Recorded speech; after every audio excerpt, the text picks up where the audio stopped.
আগামীকাল বিকেলে নবান্ন থেকে আমি এবং সংশ্লিষ্ট দপ্তরের মাননীয় মন্ত্রী সিএস এফএস এবং অন্য আধিকারিকদের উপস্থিতিতে অগ্নিমিত্রা পাল এবং আমি একটি ফর্ম পাবলিশ করব, যেই ফর্ম অন্নপূর্ণা যোজনায় ফিল আপ করতে হবে এবং আমরা কালকেই বিস্তারিত বলবো।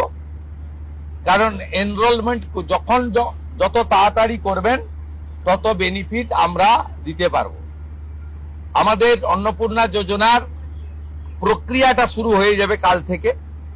যেমন যেমন ফর্ম ফিল আপ হবে তেমন তেমন ৩,০০০ টাকা ট্রান্সফারও শুরু হয়ে যাবে।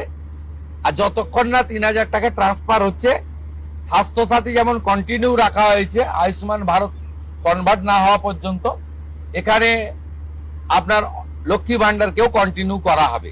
বিস্তারিত কালকে আপনারা জানতে পারবেন। ফর্মের কপিও আপনারা কালকে পাবেন। অফলাইন অনলাইন অবশ্যই থাকবে।